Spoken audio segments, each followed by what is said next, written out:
Reince Priebus is the head of the RNC. He joins us live right now. The president-elect referred to you as a superstar last night when he made that speech at 3 o'clock over at the headquarters at the Hilton. Tell us what it was like when you realized he was going to win, because the early exit poll that was released to you and to the networks was that Donald Trump was going to lose. Yeah, well, first of all, in those exit polls, they always throw campaigns into a tailspin. No matter how many times campaigns and operatives say, these don't matter, don't worry about it, you still go bananas when those things come out. But I think what we did on the campaign was you just say, no, enough. We are not going to let this information get in the way with what we know we did and where we're at. Well, so what numbers later did you see that said, hey, wait a minute, we got a shot at this? Well, I would just say that the RNC and the campaign worked hand in glove together, and we were together in a particular room. And as the people know, it was sort of an accumulation of states that kept going our direction. But we stayed on Florida, and we knew that we couldn't get off of Florida. Now, we didn't know that Michigan and Pennsylvania and Wisconsin at the time were going to go the way they did. We had a good feeling about it. Our voter scores, needed Florida. We needed it. So we stayed on it. And once that started coming our direction, exactly where the early vote advantage was for us, the Democrats tried playing this game for a week that they had this early vote advantage, and we kept coming on these shows saying, no, we're the ones that are actually 100,000 better today than we were 4 years ago. And all of those margins fell into place. And it wasn't that won the election. It was Donald Trump, his message of freedom and sovereignty for this country. It's the same message that's winning all over the world, and it won here. Right. So you had to make a decision when the Billy Bush video was released, whether or not you were going to stick by his side or if you were going to go a different direction and not support him like some other people in the establishment did. And look at Kelly Ayotte and what she's facing now. How did you make that decision? And I'm sure now you're glad you did. He thanked you last night. He appreciates loyalty. We know that. How did you make that decision? Well, I mean, we've had these choices all along. As chairman of the party, I have to support the nominee of our party. And he was chosen overwhelmingly by 14.5 million people, like no nominee in the history of the Republican Party. It's not my job to nullify the will of the voters of our party. And so I had a job to do, and that was to support the nominee. Right. That was the job I was going to do the entire time. And on top of it, you know, I got to know who he was. And I've always said, you know, everyone always assumes that the rally Donald Trump is the Donald Trump all the time. And it's just not the case.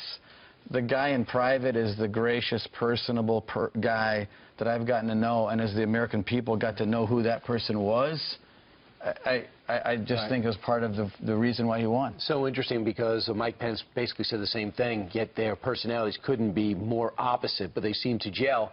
And like Mike Pence, you're considered one of the unsung heroes of this whole biggest upset in American political history. Now, the speech. I'm watching the other channels before I came here at 2:30, 3:30 in the morning. They're saying, what a speech. Even the people that were teary-eyed because he won. What went into that speech? What could you tell us went into the choreography there? I think that, number one, Donald Trump, after the speech and before he was declared the victor, is the same person before and after. However, I will say that once it was determined that he was going to be the winner and he started looking at and thinking about that speech, he knew, and he brought it upon himself. He said, no. We are going to calm the waters. We are going to bring people together. We're not going to brag about how he did. So he edited the original? Well, he's very involved in all these speeches.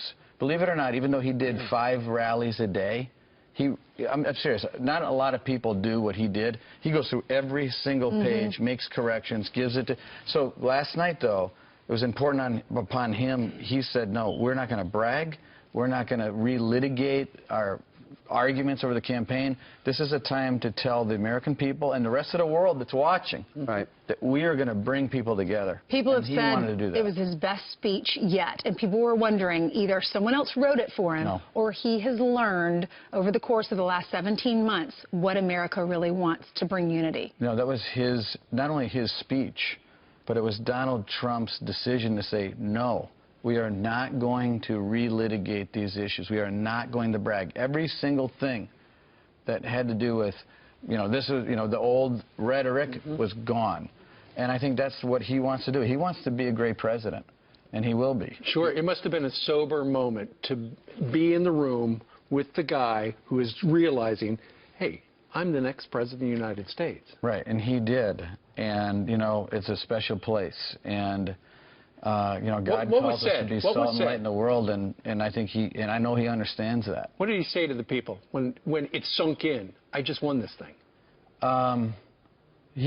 He got quiet, and he started realizing that it's time now to communicate. How very un-Donald Trump-like. You know, he's really not. Yeah, he really is he is a reflective person. He isn't a bombastic guy that the media tries to portray. He is a gracious, personable guy that has a lot of qualities that makes him very endearing. Something very substantial is going to happen today. Hillary Clinton at 9:30 is going to speak. Then the president's going to speak, and then he invited Donald Trump to the White House. What's that going to be like, knowing the history between these two that dates back to the Washington Correspondents' Dinner? Donald Trump can sit down with anybody, and he's very good. One-on-one, I've never seen anyone bring people in and kind of inoculate any sort of nervousness or anxiety and just make people feel like $1 million.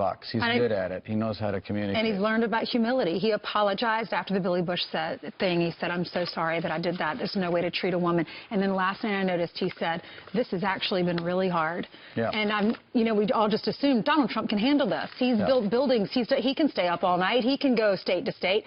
But he actually acknowledged that and showed I felt some empathy for him when he said that. So hopefully you all can rest, and maybe next week you can start running the country. Right. Was it a great feeling knowing he called you a superstar?